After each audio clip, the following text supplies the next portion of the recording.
मित्रांनो, आज भोगीचा दिवस आहे. संध्याकाळी उंबरठ्यावर ठेवा ही एक वस्तू. तुमचा संसार सुखाचा होईल. कर्ज आणि सर्व अडचणी तुमच्या आयुष्यातून दूर होतील. मित्रांनो, नवीन वर्ष सुरू झाले की पहिला सण येतो मकर संक्रांतीचा सण.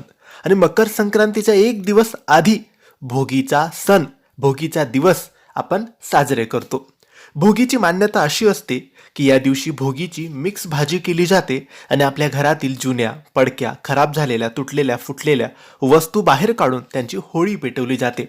असं मानलं जातं की घरातलं जुनं नकारात्मक बाहेर काढायचं आणि सकारात्मक नवीन स्वीकारायचं, अशी या भोगीची मान्यता असते. मित्रांनो, आज 13 तारखेला मंगळवारच्या दिवशी भोगीचा सण आहे, भोगीचा हा दिवस आहे. तर आजच्या दिवशी तुम्हाला एक छोटासा सोपा उपाय तुमच्या घरात करायचा आहे.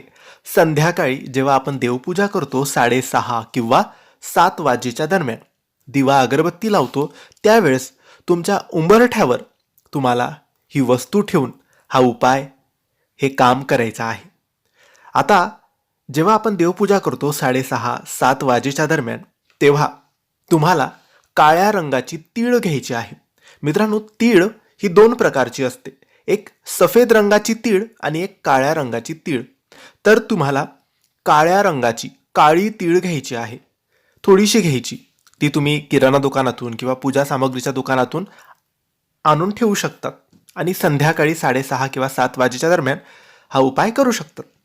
जर तुमच्याकडे काळी तीळ नसेलच किंवा तुम्हाला मिळतच नसेल, तर मग तुम्ही त्याऐवजी सफेद रंगाची तीळ वापरली तरी चालेल. पण प्राधान्य द्या की काळी तीळ मिळेल, आणि काळी तीळ नाहीच मिळाली तरच मग तुम्ही सफेद रंगाची तीळ घ्यायची आहे. सफेद रंगाची तीळ वाटीत घ्यायची आणि तुमच्या उंबरठ्याकडे तुम्हाला बसायचं आहे.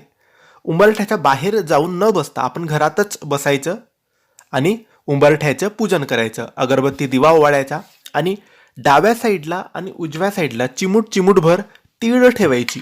एकदम चिमूटभर 2 बोटांनी जेवढी तीळ उचलता येईल तेवढी तीळ उचलायची.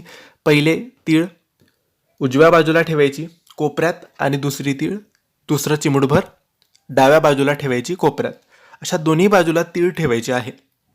याने लक्ष्मी प्रसन्न होते, विष्णू प्रसन्न होतात, पितृदोष नाहीसा होतो. ज्याही अडचणी, दुःख, नकारात्मकता, दरिद्री, गरिबी आपल्या घरावर आहे ती नाहीशी होते. अगदी सोपा उपाय आहे.